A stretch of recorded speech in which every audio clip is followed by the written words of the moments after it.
Welcome to the program Islam in Sight, a very special series essentially dedicated for our new Muslim brothers and sisters. How do we commit ourselves to gain knowledge? Regarding Prophet Muhammad, peace be upon him, I'd like to know, is hijab compulsory for women? Somebody told me that a Muslim is not allowed to have relationship with a non-Muslim. Knowledge revives the spirit of Islam.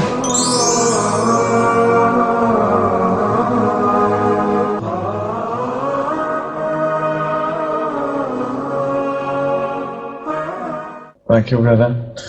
What's the required etiquette for gaining knowledge? The etiquettes of gaining knowledge. Now, the beauty of Islam is that it does not just teach you what is good, but it also teaches you how to achieve that good. And in the context of the seeking knowledge, the etiquettes that are required, the manners that are required, the ways that we need to adopt in seeking knowledge, Alhamdulillah, our Nabi Kareem, Prophet Muhammad, peace be upon him, he taught us the ways, the etiquettes, the manners that we need to do or perform in order to gain knowledge in Islam. The first and foremost thing that you need to make sure in order to gain knowledge is, number one, make your niyyah purely for Allah subhanahu wa ta'ala.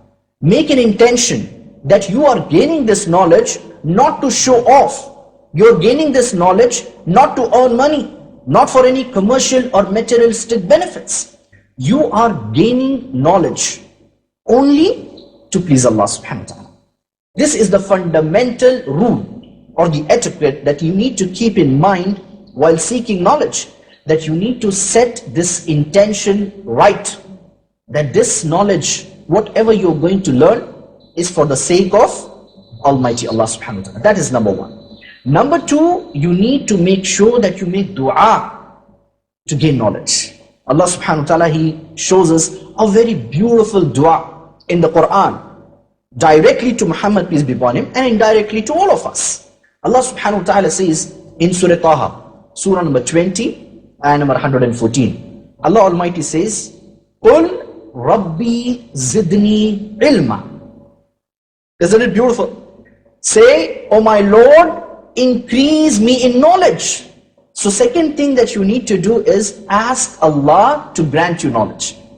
Because the knowledge which is granted by Allah, it is pure, authentic and perfect. So second thing that you need to do is ask Allah subhanahu wa ta'ala. Make dua to Allah subhanahu wa ta'ala. The third thing that you need to have in order to gain knowledge in Islam is you need to strive and sacrifice. You see, there is no prize without sacrifice. You cannot get knowledge just like that. The people of the past, they used to struggle a lot in terms of gaining knowledge. They used to strive a lot, and they used to pay huge sacrifices in order to gain knowledge. So you need to be prepared. You need to be ready. That you need to make sure that you strive and you sacrifice to gain knowledge.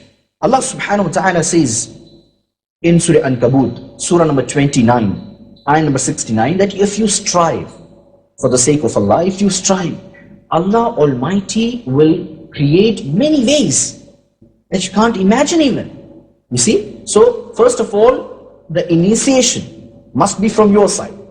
That you need to start, strive and struggle. Even though if you have to pay sacrifices, you need to do that. That is number third. Number four, in order to gain knowledge in Islam, you need to make sure that you should be patient. You should be patient.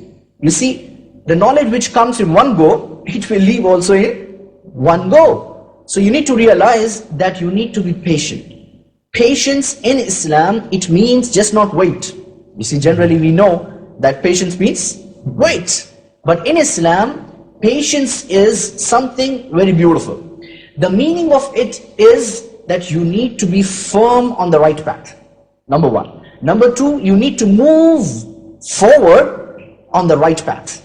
Number three, you need to make sure that you have to refrain from the evils around you. You need to protect and move with that protection. So that is sabr, that is patience in Islam, and that is what is required in order to gain knowledge in Islam. Another thing that you need to make sure is that when you gain knowledge, you need to practice what you gain. That's a very powerful way of learning. You see, best way of learning is teaching, right? So you need to make sure that you practice what you learn, and that goes deep in your heart. You see, when you practice what you learn, when you learn what you practice, it goes very strong and very deep. So these are some of the ways or the etiquettes or the manners that you need to do when you actually make an attempt to seek knowledge. One of the things that you need to also realize is that be in the good company. Be in the good company so that you may gain more knowledge, right? So these are some of the etiquettes that you need to make sure to have it while gaining knowledge in Islam.